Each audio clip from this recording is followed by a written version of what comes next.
what you guys have done is become a group. And I have taken notice of things that I think you've learned from each other. But this all could be in my mind that I made up. You're a So Love to smart hear them. guy. I trust. Yeah, I I bet wanted they're to pretty accurate. I wanted to kick my theory here. Yeah. I want to kick those theories and see how it works. See if I've grounded in reality. But so the start on the Jesse end, right? Because I remember talking to you about some of your best verses on faking my own death. I remember you zoning in on like, yeah, all that shit I said was crazy. It was cool, but man, Drew came right in and he had this crazy punchline, and that's the most memorable part of the song, Hmm. right? There's Yeah. there's a sense that you guys are kind of from different schools, right? Like when I first was listening to old Jesse the Tree, I was like, oh, this is the high level of this kind of New England underground. You have your whole album to tell the story, right? Hmm. Music. Whereas being from Philly, Drew's trying to kill the song in 15 to 20 seconds, Hmm. Yeah. right? I Yeah. want you to remember me and only me in the first 20 seconds, right? Like there is no New England Reef the Lost Cause, right? That's not our energy. Yeah.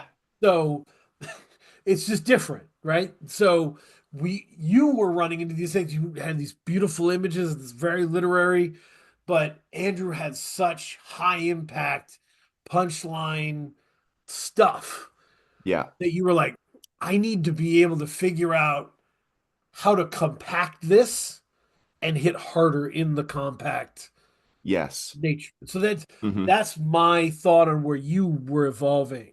Does Yeah. that make sense? Is there anything there? Absolutely. Yeah. And I think it's still, I think you're right. Like a lot of my verses end up being kind of literary and feel like a little prosy at times.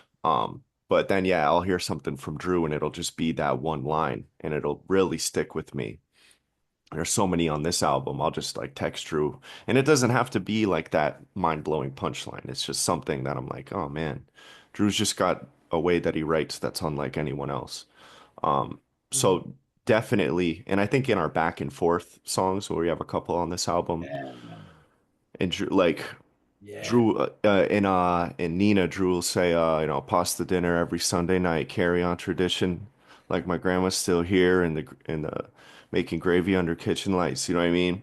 Yeah. Um, just bounces and it's boom. Like Hmm. it's so simple but so Perfect. powerful and perfect to me. So Yep. when I get my four, I'm like, all right, I gotta have at least a couple of those bars where boom, right in your face. And it Yeah. doesn't have to be like, whoa, crazy ass line reference. Just Right. that same feeling, conviction more so. The Drew example on this for me of that is just you're on some funny shit. My car is a money pit. Yeah.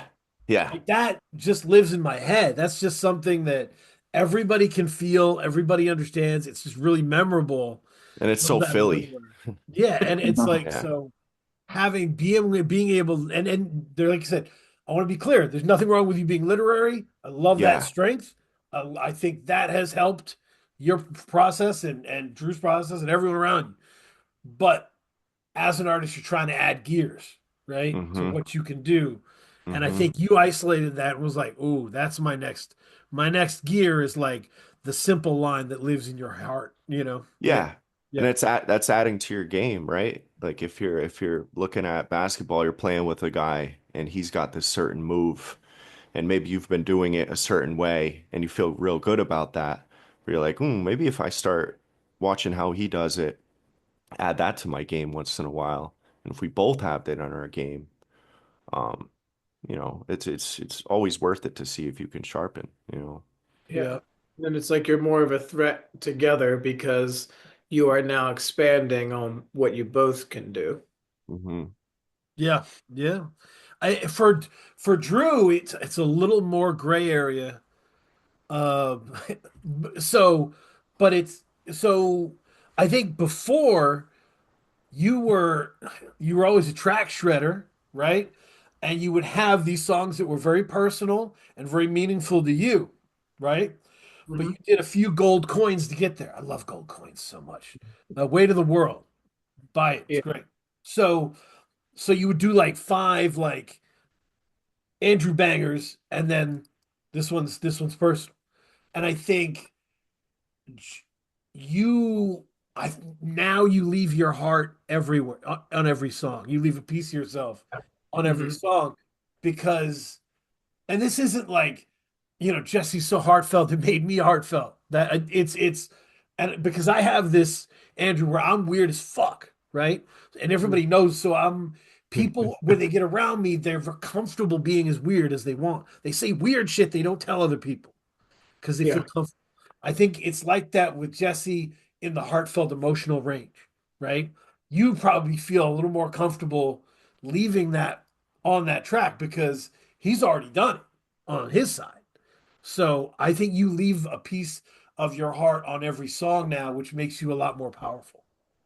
Yeah, no, I definitely I feel like once I started working with Jesse, I definitely instead of being like this song is this and this is this, I think we both kind of like because I think he would do it more where it was kind of like more where every song has everything. It's not like it has to Yep. be this thing.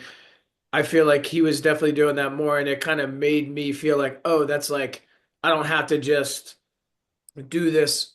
This doesn't have to be a song. Like exactly, like every piece of me can be on every verse, versus where like it doesn't have to just be all fucking like punchlines and all that. I can add in that like dark humor shit that I have on other things, like all on one verse. So I definitely started doing that more once we started working together.